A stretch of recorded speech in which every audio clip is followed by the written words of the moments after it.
ஓம் ஸ்ரீ குருப்யோ நமஹ. ஸ்ரீ மகாபரிவாதிரணம் மகாபரிவாதிரணம் மகாபரிவாதிரணம். இன்றைக்கி தெய்வத்தின் குரல் பாகம் 5 சங்கர சரித்தம் என்ற தலைப்பில் பெரியவா சொல்கிறத மேலே வாசிக்கிறேன்.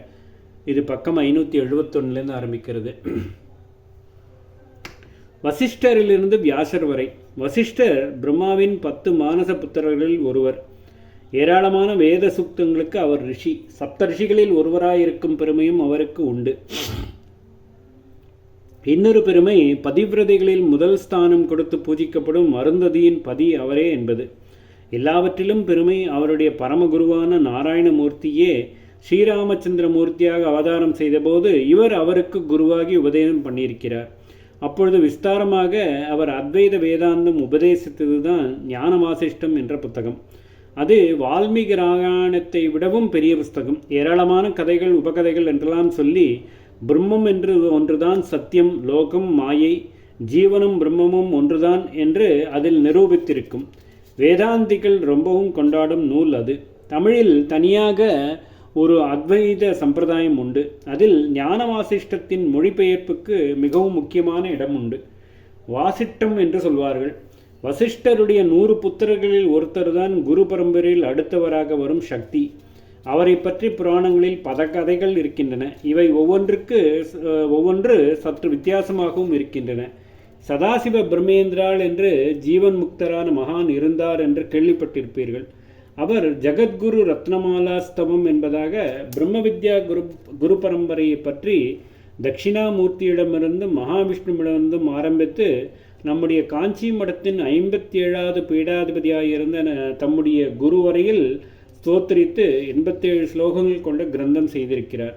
அதற்கு ஆத்மபோதேந்திர சரஸ்வதி சுவாமிகள் என்பவர் சுஷுமா என்ற வியாக்கியானம் செய்திருக்கிறார். குரு ரத்னமாலாவில் சக்தி மகரிஷியை பற்றி தன்னுடைய சாநித்திய மாத்திரத்தால் பகுமித்ர சகன் என்ற ராஜனின் பாபத்தை போக்கிய உத்தமமான பிரபாவத்தை உடையவர், மகாமந்திர யந்திர சக்தி பொருந்தியவர், உண்மையான விரக்தியுடையவர் என்று சொல்லியிருக்கிறது. இதற்கு சுஷமாவில் கொடுத்துள்ள வியாக்கியானத்தை பார்த்தாலே நமக்கு போதுமானது. சக்தியின் பெருமை என்ன, அவரை எப்படி பிரம்ம வித்யா குருக்களில் ஒருவராக சேர்த்திருக்கிறது என்று தெரிவதற்கு. அந்த வியாக்கியானப்படி பகு, அதாவது மித்ரசகன் சூரியகுல ராஜாக்களில் ஒருவன். வசிஷ்டர் தான் அவனுக்கு குலகுரு. அவனை நேராக எதிர்க்க சக்தி இல்லாத ஒரு ராட்சசன் வஞ்சகம் பண்ணி வசிஷ்டரின் சாபம் அவனுக்கு ஏற்படும்படி செய்து அதனால் அவனை அழிக்க வேண்டும் என்று நினைக்கிறான். சமையல்காரன் மாதிரி வேஷம் போட்டுக்கொண்டு வந்து மித்ரசகனுடைய பாகசாலையில் வேலைக்கு அமர்கிறான். ஒரு நாள் மித்ரசகன் வசிஷ்டரை கொண்டு பித்ருசிரார்த்தம் பண்ணுகிறான்.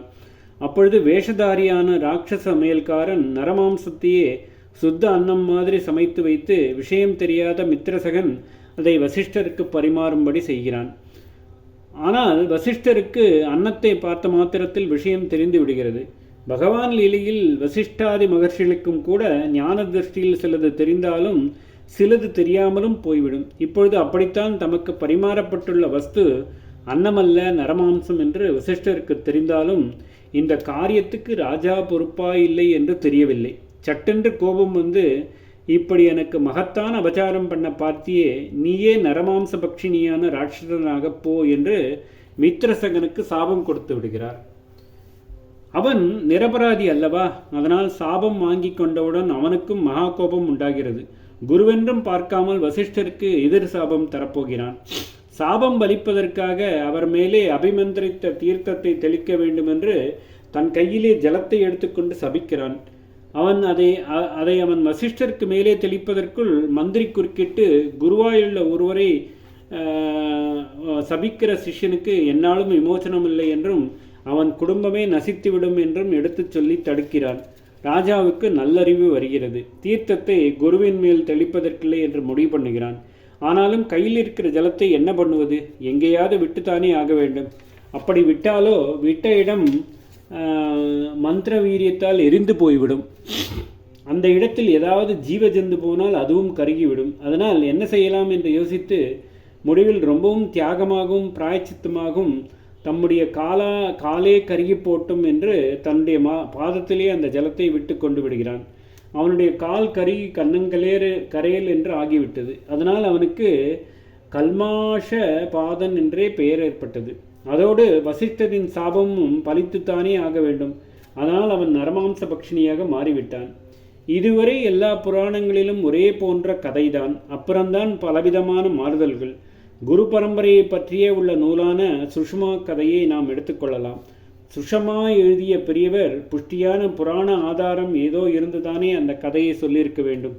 அதனால் அதையே நாமும் பிராமாண்யம் உள்ளதாக எடுத்துக்கொள்ளலாம். நரமாம்ச பக்ஷினியாக ஆனவுடன் ராஜா வசிஷ்டருடைய புத்திரர்களை பிடித்து தின்ன வேண்டும் என்று பாய்கிறான். அப்பொழுதுதான் குரு பரம்பரையில் இடம்பெறும் சக்தி எதிர்ப்படுகிறார். அவரை தரிசித்தவுடன் அவனுக்கு சாநித்திய விசேஷத்தாலே ராஜாவுடைய சாபம் பாபம் எல்லாம் மறைந்து விடுகின்றன. இப்பேற்பட்ட மகாத்மாவாக இருக்கிறாயே என்று அவரிடம் நிரம்ப மரியாதை பக்தி வைத்து உபதேசம் தருமாறு பிரார்த்தித்துக் கொள்கிறான். அவரும் அவனுக்கு சகல தத்துவமான பிரம்ம வித்தியை உபதேசித்து சாபத்திலிருந்து விடுவித்தது மட்டுமின்றி சம்சாரத்திலிருந்தே விடுவித்து மோட்சத்தில் சேர்ப்பிக்கிறார்.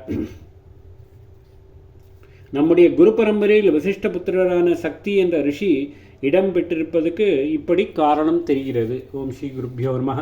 ஸ்ரீ மகாபரிவாச்சரணம் மகாபரிவாச்சரணம் மகாபரிவாச்சரணம்.